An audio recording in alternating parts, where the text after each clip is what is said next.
ये ब्लॉग 26 अगस्त 30 के दिन का है जिसको आज मैं अपलोड कर रही हूँ।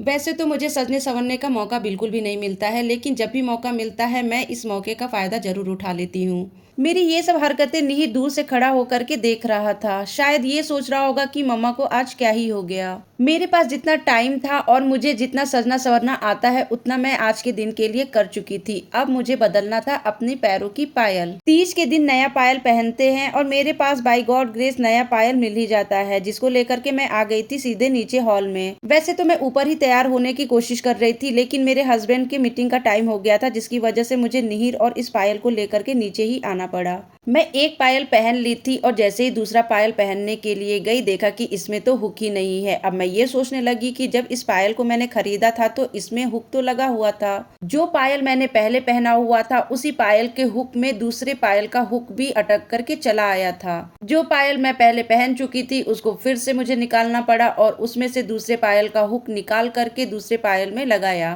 थैंक गॉड कि इस पायल का हुक मिल गया, नहीं तो मैं ये पायल आज चाह करके भी नहीं पहन पाती। निहिर भी मेरे पास ही था और मुझे आज इस रूप में देख करके निहिर भी बहुत ही ज्यादा सरप्राइज था और मुझे घूर करके देख ही रहा था। ये वाला कुर्ता सेट भी मैंने मिंत्रा से ही मंगाया था और मुझे बहुत ही ज्यादा पसंद भी आया था। बाकी औरतों की तरह से मुझे भी सजने संवरने का बहुत ही ज्यादा शौक है, लेकिन मेरे पास इन सब के लिए बिल्कुल भी टाइम ही नहीं मिलता है। इतना तैयार होने के लिए एक तो मेरे पास टाइम नहीं है और दूसरा अगर मैं टाइम निकाल करके तैयार भी हो जाऊं तो मुझे जाना किधर है, रहना तो घर में ही है, तो फिर क्यों तैयार होना। खैर ये तो हुई मेरे सोच की बात। मैंने बहुत सारी औरतों को घर में ही सज सवर करके रहते हुए देखा है। इतनी मेहनत करके आज मैं तैयार हुई थी, इसलिए कैमरे के सामने मैंने सोचा कि थोड़ा सा इतरा लेती हूँ। भगवान की ब्लेसिंग लेने के बाद से आ गई थी मैं अब किचन में, क्योंकि मुझे करनी थी डिनर की तैयारी। मेरा तो आज व्रत था, इसलिए मैं ना तो कुछ खा सकती थी और ना ही पी सकती थी, लेकिन मुझे निहिर और उसके पापा के लिए डिनर तो बनाना ही था। सब्जी रोटी बनाने की मेरी तो बिल्कुल भी हिम्मत नहीं थी, इसलिए मैंने डिनर के लिए आलू का पराठा ही बनाने का डिसाइड किया।